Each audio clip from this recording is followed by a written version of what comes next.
What's up guys, Phoenix here. This video is going to be another YGOpro duel video and ranked, and this time I'm going to be an absolute sav, hopefully, and I'm going to go into ranked with Dragunitys, utilizing the Amorphage combo, basically. The Amorphage, Lechery, and Goliath combo, you know, seems pretty strong. If you can pull it off, like, every time, it seems like it's very crippling. Deck unfortunately does lose to, like, traps in the form of, like, Mirror Force and Battle Traps, but I mean, like, who plays those anymore? That's the main thing.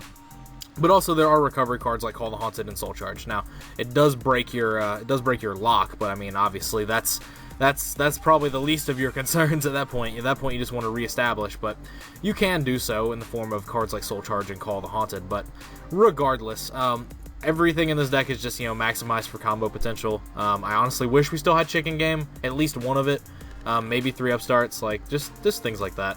Just minor things that I would like to just ramble on about, but other than that, I'm not going to bother you or bore you with any more of this nonsensical deck stuff.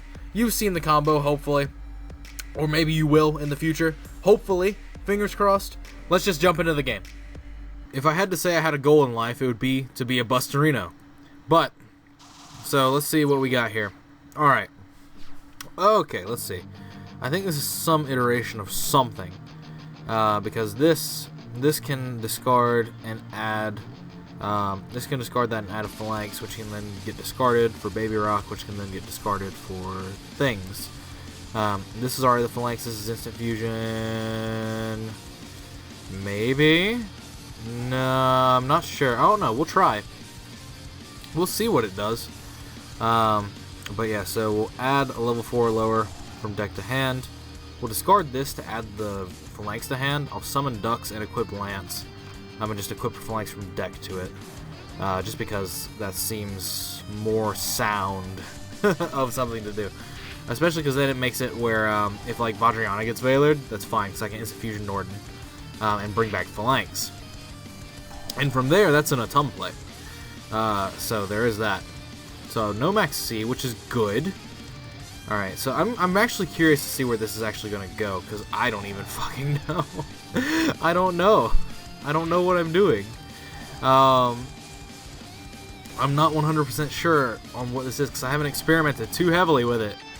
Outside of just, you know, putting Baby Rock in my hand, because that's the ideal. And, like, this is a deck that I probably wouldn't ever play at an event, so, like, I'm only going to be testing ideals. But so let's see here. So yeah, this Gederg. So we'll summon it. I think I can use Gederg 3 times this turn. I think. And if that's the case, then I will be able to add Baby Rock and discard Phalanx. I'll be able to add Zephyrs, discard it, and I'll be able to discard the Baby Rock off of the other thing. At least that's the theory. That's the Therio. The Therio Cheerio. Let's see. So Atum here. So if that is the case, though, then that means it's literally a Ravine Phalanx Instant Fusion plus any monster, which I'm in my mind, I'm not 100% positive that that's what it is to make this play happen. But we'll go into it. At the end of the day, I can still get Crystal Wing Goliath, so like it's still not bad by any stretch, or I can make Stardust Goliath. So let's see. I need to start figuring this out in my head, like right now. All right, so I can activate this here to add Baby Rock, discard Baby Rock, special, get back. I can revive a level 6 one more time, which will add Lechery. Okay, so yes. Oh, okay, so it's Ravine Phalanx Instant Fusion plus any monster. Alright. Cool. Cool to know. Cool to know, man. So Baby Rock gets discarded. And then, yeah, special summon. And then this makes Crystal Wing. So we're literally just doing it straight out of the gate. I didn't think this hand could do it, but turns out it can. Good to know. The only thing is that I need to make sure I sequence the plays correctly. I have to banish a Tum for Red Eyes before I summon Queen Dragon Jin and use this effect, because I have to bring back the Gederg. When boys are epically lucky, alright. I thought it said especially for a second, but that says epically, and I'm gonna assume that says that was like on purpose. So there is that. But so we're gonna do the play. We're gonna do the combo. We're gonna do the combo. So it is literally Ravine Phalanx Instant Fusion plus any monster. I may have even gone over that in the video. I don't know. I filmed that video a long time ago in terms of like mentally. So in my head, not really doing it. So yeah, we'll discard this, and then we'll make the secondary a Tum, which gets Goliath, which then puts the Lechery in my scale, and that's all good. Now, this does lose to, like, Mirror Force, LOL, randomly, but who's playing Mirror Force? Who the fuck is playing Mirror Force? Somebody tell me. Alright, lockdown. Let's go, let's try. So now I can't even activate Ravine, so depending on what, like, his board presence is, I can either tribute Goliath and summon stuff out of my own extra deck, or I can just tribute one of these. Like, I can tribute a Tum, and then use Red Med to bring back, like, a dragon. So I have infinite fodder for the Lechery tribute, and I can just leave this Goliath here with this Queen Dragon Djinn sitting here. See you in a real match with Max C and no luck. LOL. Okay. Alright. Cool. Cool, man. I mean, shit. Every single no luck. That's hilarious. Like, all the combo pieces in this deck are actually, like, 3-ofs, and even more than 3-ofs. Like, Phalanx is effectively a 6-of because of Divine Lance. Ravine is a 5-of. Dux is basically an 8-of at that point. You've got 3 Instant Fusions, and you've got 3 Mistletones. You've got 2 Zephyros and 3 Baby Rocks, and there's, like, so many different multiples of these hands that you can open, and, like, your combo pieces can be, like, accessed off of the draw cards, like Cards of Consonance. What the fuck does that even mean? I don't even know. I'm not even going to worry about it. I'm not even going to worry about it. I'm just going to go in for another game. Alright, so on this issue of trying to touch myself pleasurely, let's see. I'm playing against the same guy. Let's see if he gets mad again. Oh man, this hand sucks. This hand sucks dick. Actually, this hand is hilarious because what I'll do is I'll Foolish Goliath and Call of the Haunted it. And I'll just go LOL all the way to the bank. That is what I'm literally gonna try and do. Whoop, set this card, pass. It does turn like other things like MST into outs, but I mean, shit, man, I didn't draw Ravine. This hand is nuts with Ravine, though. Look at that.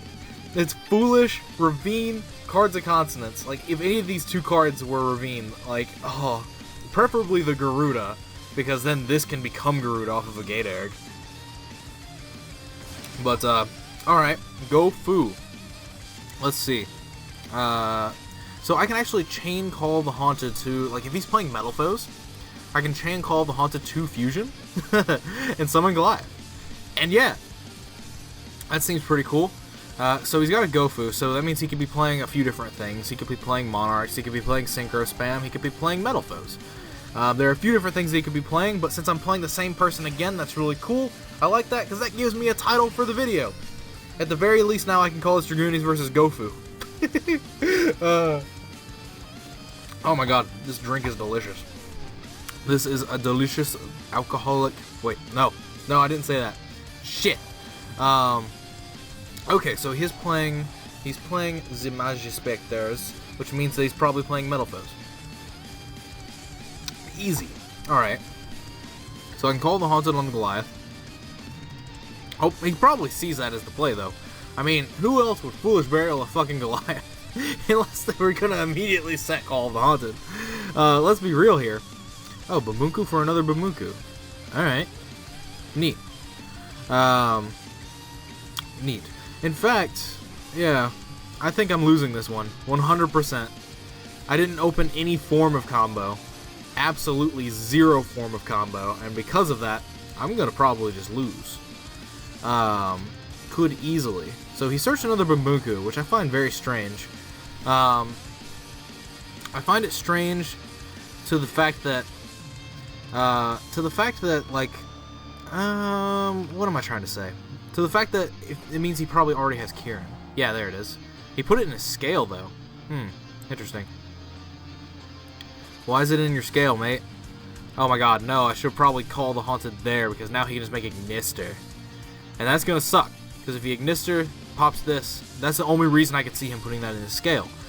The only reason I could see him setting this is if he already has Fusion in hand, which, honestly, if I catch him on the Fusion, which is what I was waiting to do, like, I was waiting for him to play Fusion. Yeah, fuck, here's Ignister. Here he fucking is. Yep. That's my own mistake. As soon as I saw the Kieran in the scale, I should have just called the Haunted into Goliath. Because as it stands now, I'm not going to be able to deal with the Kieran, and I'm also not going to be able to deal with anything else. So, like, yeah, this Dragunity deck is incredibly weak overall. But the combo that you can provide with it, really, you're popping Luster. Interesting. Why not pop Kieran? I'm so confused at this point now. I mean, you're still going to win, but I don't think that play was correct. Because you could have popped Kieran out of your scale. One, the Babuku could have searched you a second Kieran, so that could have been a thing. So you could have easily had another scalable Kieran. So you're Pendulum summoning this Babuku, that Babuku, and an Apex Avion. Alright. Alright. Like, you still win regardless because my hand is ass, and now this is an Apex Avion, which is even worse for me. So, like, it was either Kieran or Apex Avion that I had to deal with. I just don't think you played that right at all. I mean, you can make Totem Bird here and just make more negations, but at that point, like, I think wasn't Kieran, like, better in every way, shape, or form? Yeah, because Kieran would have been game. Kieran was better in every way, shape, or form because Kieran would have been game. Like, and Kieran's overall just a better card than Totem Bird. Like, what the fuck is that? Yeah, look at that. What is this doing here? Like, your option was Kieran, Apex Avion, or Totem Bird, Apex Avion. Which I don't necessarily understand, but, I mean, honestly, it's my own fault for not just immediately call the Haunting the Goliath and I saw the Kieran here. Because at that point, I think I would have been fine for the turn, because you put the Kieran in the scale, and then, so you'd be able to Pendulum summon Apex Avion from hand, but from that point, like, it's not bigger than Goliath, and so I would have been fine, in my own mind, at least. At least I think so. I don't know. Like I said, this person's won 100%. Like, he gets to negate the effect of this with Apex Avion. Like, that's huge. Like, the fact that he gets to negate the effect of it with Apex Avion is massive. Because that just means he's got MST on the board already. Ready to go. Like, I can't do anything about that. So that is what is unfortunate. But, I mean, we've learned some things. We've learned that this person is an asshole unless he's winning. We've learned that. Why is he not negating that? Alright. Shit, I'll take it. Fuck. Oh my god, I will take it. I will take it for the reason of, I can attack this. I can make a Crystal Wing. No, I can't. No, I can't. That requires an effect to activate, and he can negate that. I was like, yeah, I can make Crystal Wing without, like, doing things. But this is an obvious negation here, if there ever was one. If he doesn't negate this, then yeah. You're not even negating it with the recyclable negation. That's even more suspect, but alright. Whatever. If you're gonna make it big enough, or if you're gonna make it small enough for me to just attack over it, I guess I fucking will. But yeah, there's no way for me to access Crystal Wing without just letting myself get negated by Apex Avion, which is the unfortunate. So yeah, I just lose this one. There's no way I could win this, and I knew that from the start. I knew that as soon as I didn't open a combo. So anyway, I don't know. That's going to be it for this video. Let me know what you guys think about it in the comments down below. What do you think about the Dragunity deck? What do you think about Metalfoes? What do you think about my opponent's attitude? And what do you think about the fact that, like, my entire combo is full of 3-ofs and plus, like 3-ofs and up, and I drew none of them. Like, well, no, I didn't draw none of them. I drew the 3-ofs, and I didn't draw any of the like 5 and 6-ofs. Like, that's insane. Like, I drew the cards that I was less likely to draw. But, I mean, that's Yu-Gi-Oh! It's variance. But anyway, as always, guys, thanks for watching. Like, comment, subscribe to all the nonsense you usually do. Links are in the description to my Facebook pages. Playlists to all the background music I use, or at least most of it, if I've updated it or not. And then also my Twitch links. So, stuff like that. Use them all to the best of your abilities. But other than that, if you like this video, and you know some people that might like my content, definitely share it around. I'm trying to grow the channel as quickly as possible, connect with more people, and all that sort of nonsense. If you have a deck you'd like me to potentially play, send it in a message form to my Facebook fan page. If it catches my interest, I might play it. But other than that, that's it for this video. And as always, guys, take care.